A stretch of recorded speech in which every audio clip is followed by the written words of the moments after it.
సుమన్ టీవీలో మీ business promotions కోసం ఈ కింది నెంబర్ను సంప్రదించగలరు.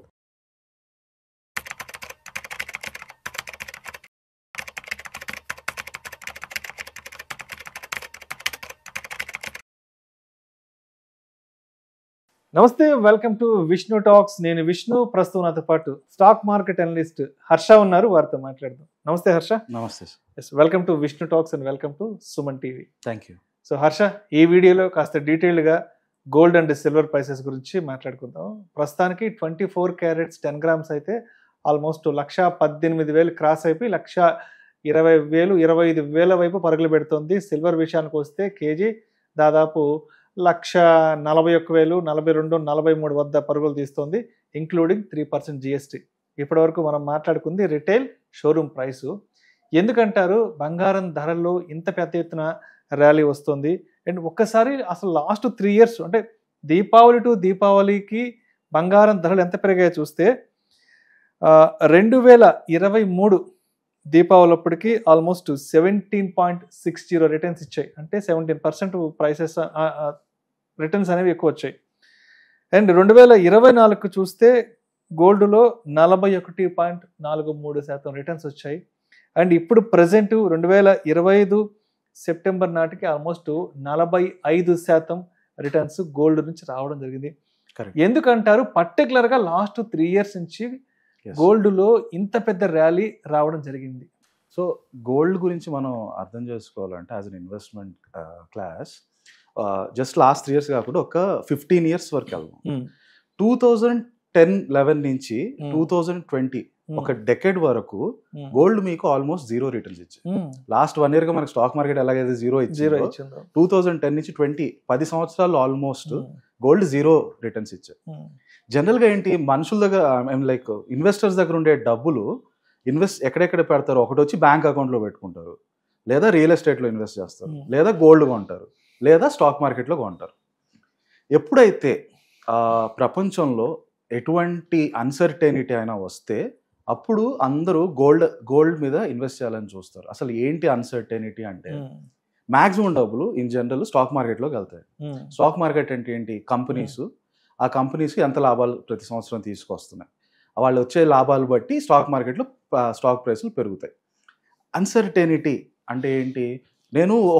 ఇప్పుడు ఈరోజు స్టాక్ మార్కెట్లో నేను ఒక స్టాక్ కొనాలంటే నాకు ఒక అంచనా ఉంటుంది.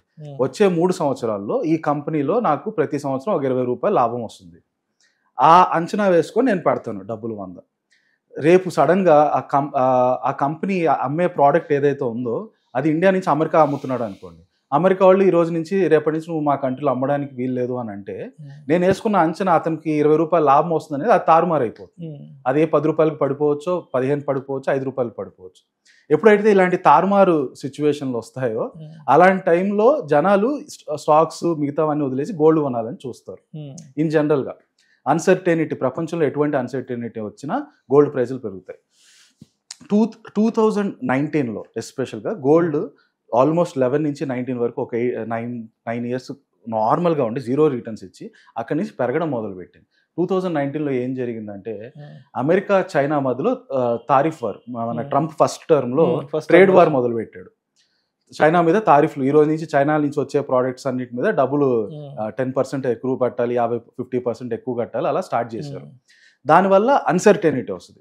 ఎందుకు అన్సర్టెనిటీ వస్తుంది అంటే ఆ ఈవెంట్ జరగక ముందు వరకు అందరూ అమెరికాలో ఒక వస్తువు 20 రూపాయలకు అమ్ముడుపోతుంది, దీంట్లో నుంచి అది వస్తువు తయారు చేసిన కంపెనీకి ఒక 5 రూపాయలు ప్రాఫిట్ వస్తుంది, కాబట్టి నేను ఆ కంపెనీలో ఇన్వెస్ట్ చేస్తే నాకు ప్రతి సంవత్సరం ఇంత 5 రూపాయలు ప్రాఫిట్ వస్తుంది, అందుకని ఆ అంచనాతో ఇన్వెస్ట్ చేస్తారు.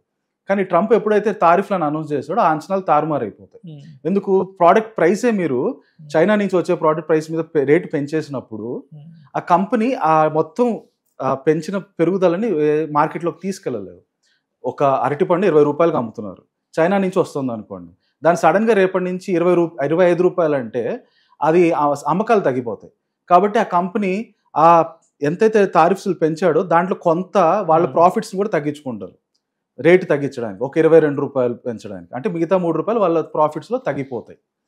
సో ఎప్పుడైనా సరే ఇలాంటి తారిఫ్స్, ఇలాంటి ఇంపాక్ట్ జరిగినప్పుడు కంపెనీ వచ్చే ప్రాఫిట్స్లో కొంచెం ఫ్లక్చువేషన్స్ వస్తాయి. మీరు ముందుగా ఊహించుకున్న ప్రాఫిట్స్ అయితే రాకుండా కొంచెం అటు కానీ ఇటు కానీ ఫ్లక్చువేషన్స్ వస్తాయి. అలాంటి ఫ్లక్చువేషన్స్ టైంలో మార్కెట్ ఏమవుతుందో తెలియదన్న స్థితిలో జనాలు స్టాక్ మార్కెట్ నుంచి గోల్డ్లో పెడతారు.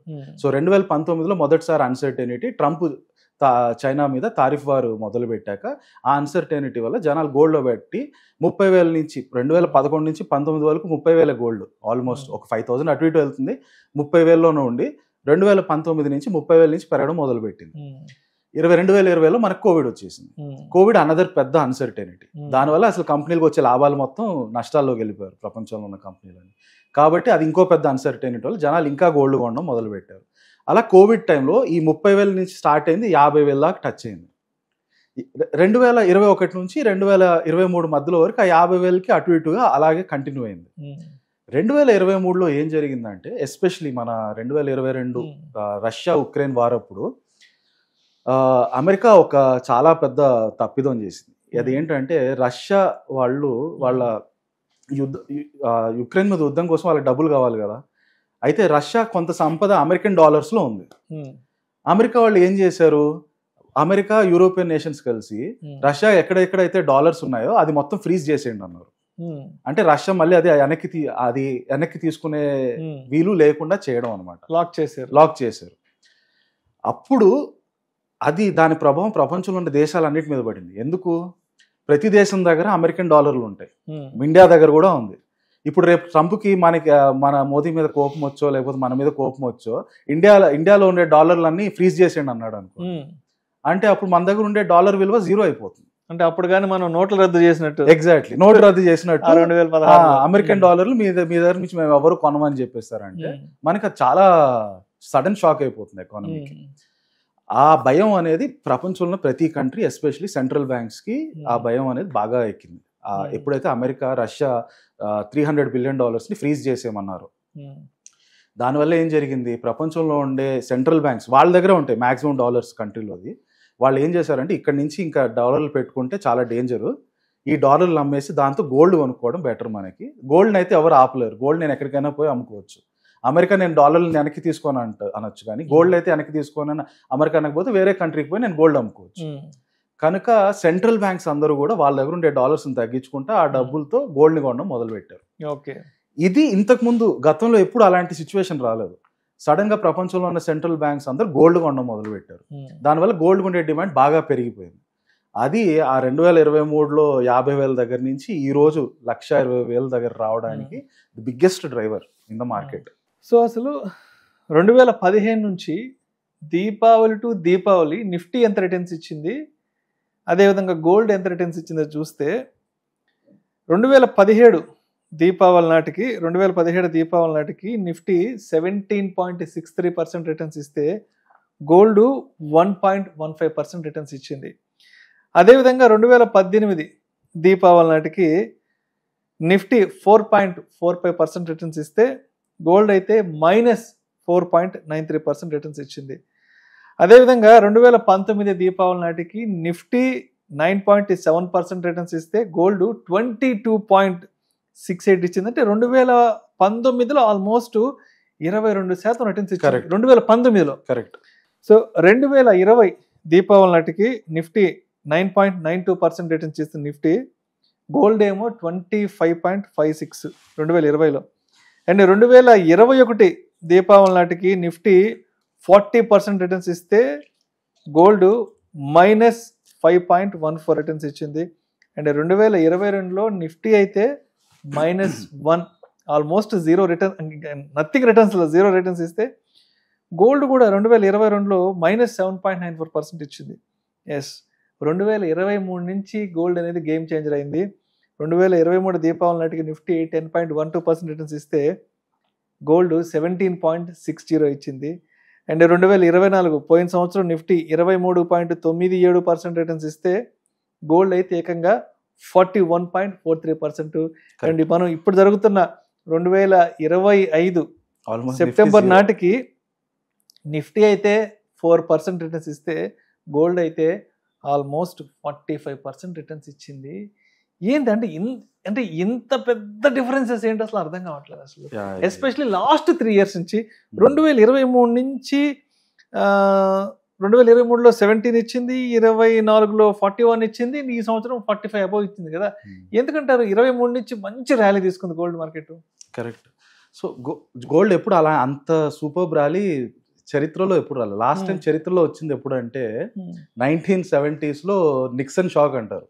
రిచర్డ్ నిక్సన్ ఒక రోజు $US గోల్డ్స్కి ఇంకా లింకేజ్ లేదన్నప్పుడు, ఆ తర్వాత ఇన్ఫ్లేషన్, అమెరికాలో ఇన్ఫ్లేషన్, ఆయిల్ ప్రైజులు పెరిగి ఇన్ఫ్లేషన్ బాగా పెరిగినప్పుడు గోల్డ్ భయంకరంగా పెరిగింది. That was the first instance. ఆ తర్వాత మంచి ర్యాలీ గోల్డ్ ఎప్పుడు ఇచ్చిందంటే మన 2008, 2005 to 2010 పీరియడ్, ఎప్పుడైతే మన గ్లోబల్ ఫైనాన్షియల్ క్రైసిస్ వచ్చిందో ఆ టైంలో మంచి ర్యాలీ ఇచ్చింది. ఆ తర్వాత అలాంటి ర్యాలీ ఆల్మోస్ట్ 12-15 ఇయర్స్ తర్వాత 2023 అక్టోబర్ సెప్టెంబర్ నుంచి ఇప్పటి వరకు ఇస్తుంది. The biggest driver once again central bank buying. ఎప్పుడైతే సెంట్రల్ బ్యాంక్స్ కి అమెరికా డాలర్స్ నుంచి డీడాలరైజేషన్ అంటాం ఫిలామినా, అమెరికా డాలర్స్ తగ్గించుకోవాలని ఫిక్స్ అయ్యారో అందరూ సెంట్రల్ బ్యాంక్స్ కూడా స్లోగా గోల్డ్ని కొనడం మొదలు పెట్టారు. అయితే అలా పెరుగుతూ ఇప్పుడు మీరు చెప్పినట్టు నిఫ్టీ కంటే గోల్డ్ చాలా అద్భుతంగా రిటర్న్స్ ఇచ్చాయి లాస్ట్ 2-3. కానీ ఇదే మీరు ఎప్పటికీ ఇలాగే ఉంటుందని అనుకుంటే మాత్రం చాలా నష్టపోతారు ఫ్యూచర్లో. సో ప్రస్తుతం ఇంటర్నేషనల్ ప్రైస్ గోల్డ్ చూసుకుంటే $3,750 పర్ ఔన్స్ ఆ దగ్గరలో ఉందండి. ఒక 2010 ఆ టైప్ బుల్ రన్ ప్రకారం చూసుకుంటే ఇది $4,000 వరకు టచ్ అవ్వచ్చు. సో ఇంకా $250 dollar terms, gold dollar terms లో ఇంకా $250 వరకు పెరగచ్చు. అదే రూపీ టర్మ్స్ లో చూసుకున్నా కూడా మనకి అరౌండ్ ఇంకా 1,20,000 అన్నారు కదా, 1,30,000 వెళ్ళడం అనేది చాలా సులువుగా వెళ్ళిపోతుంది. సులువుగా అంటే మేబీ ఒక 4 months 5 months టైం. కానీ ఇందాక నేను చెప్పినట్టు 11 నుంచి 19 వరకు, 2011 నుంచి 2019 వరకు గోల్డ్ 0 ఇచ్చింది. మీరు గోల్డ్ లాస్ట్ 2 ఏళ్లలో పెరిగినట్టు ఇంకా పెరుగుతుంది కదా అని ఇంకా కొనుక్కొని దాంట్లో ఎక్కువ డబ్బులు పెట్టారంటే మాత్రం ఖచ్చితంగా నష్టపోతారు. అలా అని చెప్పి ఎవరైనా సరే వాళ్ళు ఫైనాన్షియల్ ప్లానింగ్ చేసుకునేటప్పుడు, వాళ్ళు ఇన్వెస్ట్ చేసేటప్పుడు they have to allocate some percentage to gold, some to equity, some to real estate. ఆ గోల్డ్ అలొకేషన్ జనరల్ గా 5 to 10% వరకు ఉంటే చాలు. ఒకవేళ మీ దగ్గర ఆల్రెడీ 5 to 10% ఉంటే కొత్తగా తీసుకోకండి. అన్లెస్ మీకు కన్సంప్షన్ పరంగా పెళ్లిళ్ళు అలాంటి టైంలో కన్సంప్షన్ పరంగా తీసుకుంటారు, అవాయిడ్ చేయలేరు కాబట్టి అలాగో కొంటారు. బట్ లాస్ట్ 2 years ర్యాలీ అద్భుతంగా ఉండింది కదా, ఇంకా 2 లక్షలు 3 లక్షలు అయిపోద్దని ఇప్పుడే బీభత్సంగా డబ్బులు పెట్టేశారంటే మాత్రం ఆ డబ్బులు లాక్ అయిపోతుంది. దాంట్లో పెద్ద మీకు గెయిన్స్ రిటర్న్స్ ఏం రాకపోవడం వల్ల, ఇన్ఫ్లేషన్ వల్ల మీరు ఇంకా నష్టపోతారు దాంట్లో. సో గోల్డ్ మేబీ ఇంకో 10-15% డెఫినెట్ గా ఉందండి అప్ సైడ్. సిమిలర్లీ మీరు చూసుకున్నట్లయితే సిల్వర్ కూడా అలాగే మంచి ర్యాలీ, సిల్వర్ కూడా విపరీతమైన ర్యాలీ. ఎప్పుడైతే గోల్డ్ ₹1,00,000 టచ్ అయిందో అది ఒక సైకలాజికల్ లెవెల్. 1,00,000 టచ్ అవడం అనేది ఒక సైకలాజికల్ లెవెల్. దానివల్ల జనాలు గోల్డ్ నుంచి కొంచెం సిల్వర్ కొనడం ఎక్కువ మొదలు పెట్టారు. అయితే సిల్వర్ కి ఒక ప్రత్యేకత ఉంది. గోల్డ్ ఇండస్ట్రియల్ గా అంత ఎక్కువ యూజెస్ ఏమి ఉండవు. గోల్డ్ ఉండదు. గోల్డ్ ఎక్కువగా మనం స్టేటస్ సింబల్ లాగా కొనుక్కోవడం వల్ల తప్పితే సిల్వర్ లో కొంచెం ఇండస్ట్రియల్ యూజెస్ ఉంటాయి.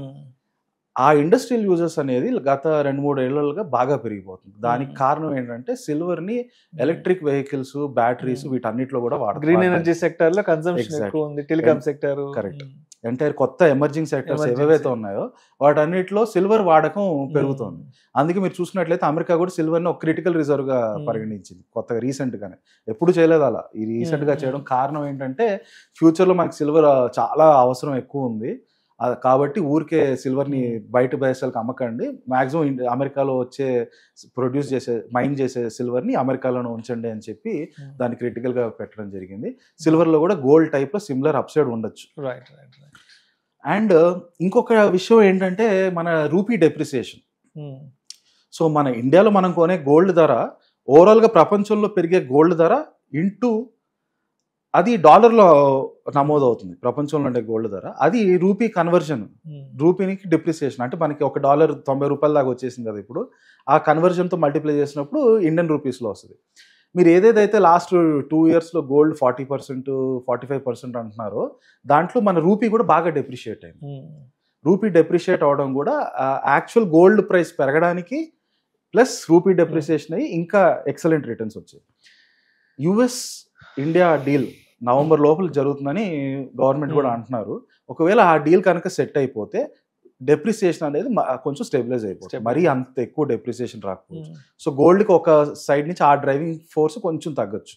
సో డీల్ మాత్రం ఓకే అయితే కొంత ఎస్ డెఫినెట్ గా కిందకు వచ్చే అవకాశాలు ఉన్నాయి. కిందకంటే మరీ ఎక్కువ రాకపోవచ్చు. గోల్డ్ ప్రైస్ అలాగే స్టేబుల్ గానే ఉంటది కాబట్టి ఈ డెప్రిసియేషన్ ఒక 5% డెప్రిసియేషన్ స్లో అయిపోవడం వల్ల ఒక 5% కరెక్షన్ జరగచ్చు at max. At the same time central banks అయితే ఎప్పుడైతే ఈ కొనడం మొదలు పెట్టారో అప్పటి నుంచి లాస్ట్ 2 years లో 40% 45% రిటర్న్స్ వచ్చాయి. సెంట్రల్ బ్యాంక్స్ ఎప్పటికీ ఇలా కొంటూ ఉండరు. అది వాళ్ళు ఎప్పుడైతే కొనడం అనేది కొంచెం స్లో అయిపోతుందో అప్పుడు మీ గోల్డ్ ప్రైస్ కూడా స్లో అయిపోతుంది. చైనా కూడా విపరీతంగా ఉంటుంది. విపరీతంగా ఎస్. సో సెంట్రల్ బ్యాంక్స్ కానీ చైనా కానీ ఇవి చైనీస్ సెంట్రల్ బ్యాంక్ బేసికల్ గా ఈ సెంట్రల్ బ్యాంక్స్ మన ఇండియన్ సెంట్రల్ మన ఆర్బీఐ కూడా భయంకరంగా ఉంటున్నారు. వీళ్ళు ఎప్పుడైతే కొనడం స్లో చేసేస్తారో అది ఎప్పుడు స్లో చేస్తారు, వీళ్ళ దగ్గర ఉండే డాలర్ రిజర్వ్స్ కొంచెం వీళ్ళు అనుకున్న ఇంతకుముందు బాగా ఎక్కువ ఉండేది, అది తగ్గిపోయి గోల్డ్ రిజర్వ్స్ ఒక లెవెల్కి వచ్చేంత వరకు కొంటూనే ఉంటారు. అది ఎప్పుడైతే ఆపుతారో అప్పుడు మీ గోల్డ్ ప్రైస్ పెరగడం ఆగిపోతుంది. రెండోది యుఎస్ ఎఫ్టీఏ డీల్ వల్ల మీకు ఎక్కడైతే ఈ డెప్రిసియేషన్ కరెన్సీ కన్వర్జన్ లో వచ్చే లాభాలు అది కూడా కొంచెం స్లో అయిపోతుంది. సో మేబీ ఇంకో 10-15% అయితే డెఫినెట్ గా పెరుగుతుంది గోల్డ్. ఆ పైన ఎంత పెరుగుతుంది అనేది purely based on central bank ఇంకా ఎంత కొంటారు అనే దాని మీద ఉంటుంది. Thank you so much Harsha. Thank you sir.